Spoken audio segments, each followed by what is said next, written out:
Ego umutama muramuzi.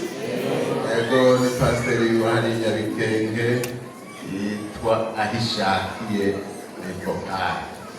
Ahishakiye ikora imirimo cyangwa neza. Ego turamukanye amahoro y'Imana mwese. Ego hanyuma rero ariyo tutwaye baradutumanye ntasho none ni muzakire. Mwene ibyo rero usome ubwo w'ijambo ry'Imana udufasha mu cece cyandikiwe Abaheburayo. Some ajya ku gice cya 3.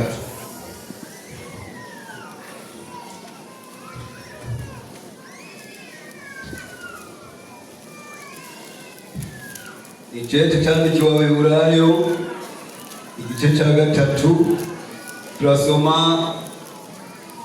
kujya murongo wa 12 ku ntegezi y'amajambo aho haravuga ngo uko dukwiye kubangiriza ibyizigiro gushitsa ryari. Some ku murongo wa 12. Bene data nimwirinde ntihagire uwo muri mwebwe agira umutima mubi utizera utera kureka Imana nzima, ariko muhanurane uko bukeye bicitwa uyu munsi.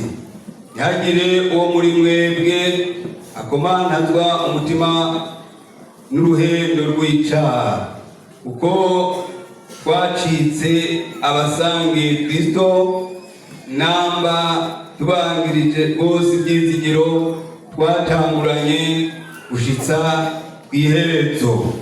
N'ayo majambo numvise twosangira muri uyu mwanya ni ijambo ry'impanuro ku bantu Abaheburayo, abantu b'Imana bahanuwe, kuko hari ibihe bishyika ku muntu ibyo bihe bikamugora kubyifatamo. Umuntu agashika mu bihe n'ibigeragezo bikamugora ingene abyifatamo. Baronka izi mpanuro nk'uko na twebwe hari ibihe bishobora kugushikira bikakubako bikakugora ingene wobyifatamo. Rero ijambo ry'Imana rivuze ko bene data buyahanuye, natwe ari twebwe uyu munsi duhanurwa ngo ntagire uwo muri twebwe agira umutima mubi utizera umutera kureka iki? Kureka Imana nzima, kuko twese twacitse abasangende, namba tubangirije rwose ibyizigiro twatanguranye gushitsa ryari? Gushitsa kwiherezo. Wumva ibihe urimwo ntibibukange ngo bigutere ubwoba ngo bitume ugira umutima mubi wo kureka Imana.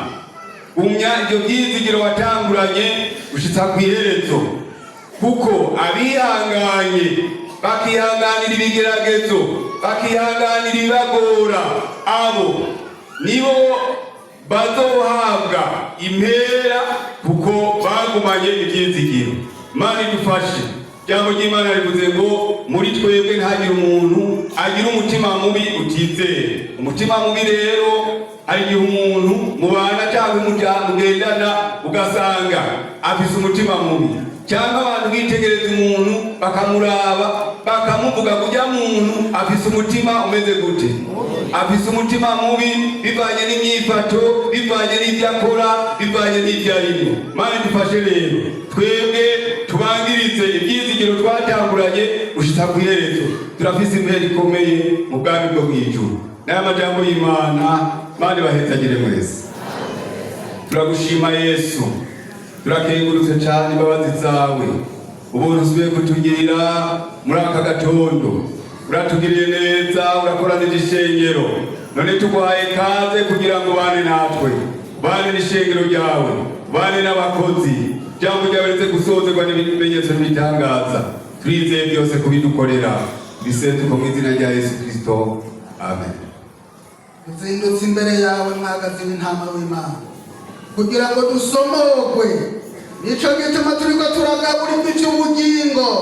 none nico twanze turanse imigabo y'umwanzi. Shetani n'abadayimoni nibafatwe mpiri, amarembo y'ikuzimu nazibigwe, ubwiza bw'Imana busagaje hano, amaraso ya Kristo dutwikire, ikidengeri cy'amaraso kibaha kugira ngo umuntu wese yinjiremo. None turasengeye umwanya ukurikira, mwami nyir'ijuru n'isi, abagiye gukurikira bose bahagarare muri Kristo, kandi mwami waje kuri nyo wibonekeza, umwanzi ntababone.